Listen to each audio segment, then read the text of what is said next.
Bismillah walhamdulillah wassalatu wassalamu ala rasulillah.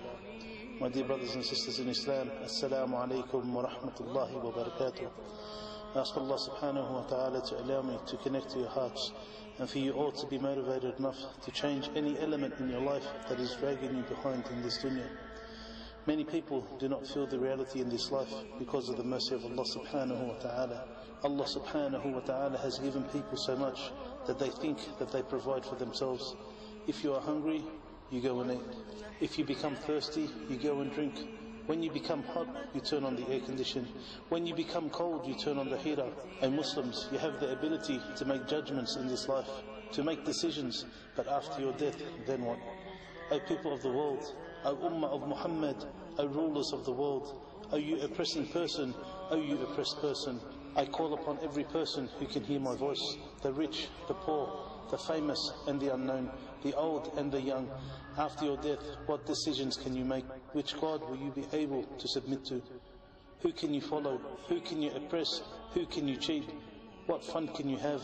You will no longer have control over your soul. At that time, who can you turn to for help? You will have no one to help you because it will be too late. And you will think to yourself, who can I blame but myself? O mankind, why do you see yourself so independent? Remember when Allah subhanahu wa ta'ala takes the souls of every living thing, who will remain but Allah subhanahu wa ta'ala, al-wahid al-ahad? So you deceived person, you think that you are great and lofty, that you are too high and no one can reach your level? At the time of death, you will realize how low you really are and how high Allah subhanahu wa ta'ala is. You will realize how you neglected Allah. You will realize how you neglected yourself. You will realize how you neglected your friends and family, and you will think to yourself, who can I blame but myself? My dear brothers and sisters in Islam, at the time of your death, you will not be able to do anything.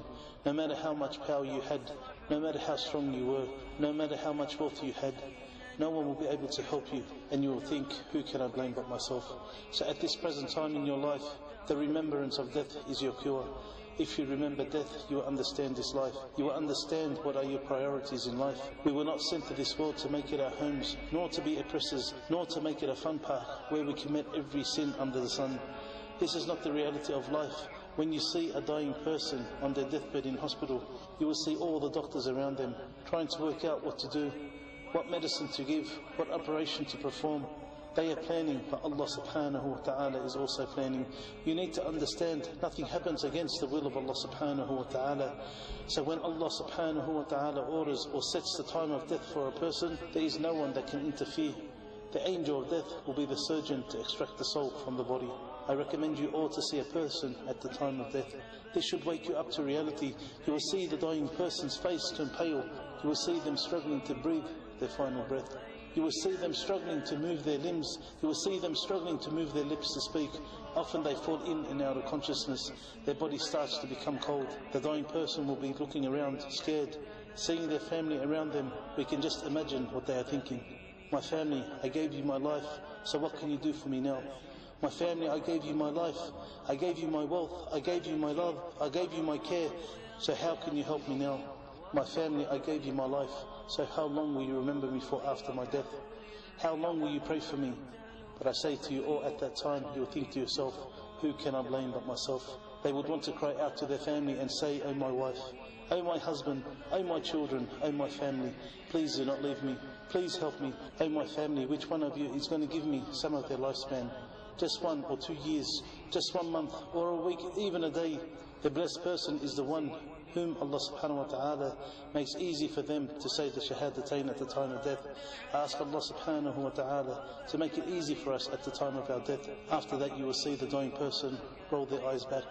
They will breathe in their final breath, and their soul will be taken by the angel of death. The people will cry, and the deceased will think, who can I blame but myself? So my dear brothers and sisters in Islam, I warn you, do not be deceived by this world. I warn you that you will be brought out of your grave, and you will be judged by Allah subhanahu wa ta'ala. Then will be either everlasting bliss or an eternity of punishment. And finally I leave you with, to think about, who can I blame but myself?